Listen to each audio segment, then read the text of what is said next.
Pembangunan bantuan WC diminta merata pada warga, khususnya yang tinggal di pinggir sungai supaya kada terjadi kecemburuan sosial di tengah warga. Permintaan ini disampaikan salah seorang warga wayah kegiatan reses di daerah pemilihan Banjarmasin Tengah di kantor Kecamatan Banjarmasin Tengah jelang tengah hari Sabtu 3 Juli 2021. Pembangunan bantuan WC diminta merata pada warga, khususnya yang tinggal di pinggir sungai, supaya kada terjadi kecemburuan sosial di tengah warga. Permintaan ini disampaikan salah seorang warga wayah kegiatan penelahan wan aspirasi warga yang dilakukan anggota DPRD Banjarmasin daerah pemilihan Banjarmasin Tengah di kantor Kecamatan Banjarmasin Tengah jelang tengah hari Sabtu 3 Juli 2021.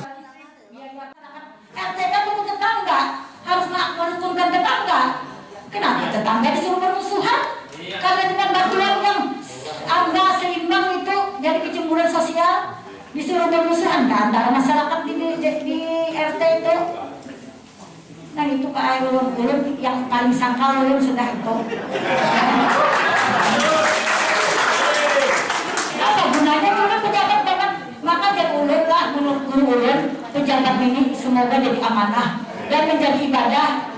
Jangan mau termasuk surga menuntut yang lain kalau jadi ibadah. Anggota DPRD Banjarmasin Wahid Husaini SEMM menyatakan siap mengupayakan pembangunan WC asalkan lokasi yang tersedia dan memenuhi syarat maka akan secepatnya dibangunkan. Pembangunan WC ini menurut politisi Partai Keadilan Sejahtera ini harus memiliki lokasi yang khusus karena limbahnya karena dibuang ke sungai. Sehingga perlu lokasi khusus untuk menandak biopul atau wadah menampung limbah WC yang nantinya terkoneksi dengan WC yang ada di rumah warga.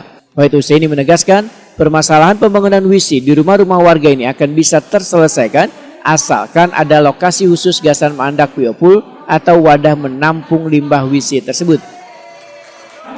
Tetapi karena tidak tersedianya tempat yang kosong, tidak mungkin hasil mohon maaf dari WC-WC masyarakat itu langsung ke sungai.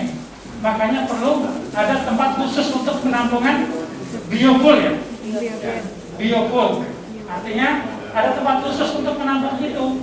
Sehingga nanti akan ada koneksi dari rumah-rumah itu ditampung ke dalam satu biopul atau satu tank lah. Nah itu yang akan dikerjakan. Jadi ulun minta izin Ibu Rohana untuk bersabar, ya Pak RW sama Pak Lurah nanti mungkin ada memberikan masukan lagi. Ulun kada bisa istilahnya di sini takut, tapi insya Allah bisa terselesaikan asal kita sabar. Karena insya Allah Bu sudah ampun sudah diprogramkan, cuma harus sabar dan bertahan. Kalau yang putus ini kada mau juga. Karena apa? Pemerintah kota dan yang terbatas. Wahid Husaini meminta warga Kampung Melayu untuk bersabar karena dana untuk membangun WC di rumah-rumah warga sangat terbatas karena adanya refocusing anggaran untuk penanganan pandemi COVID-19.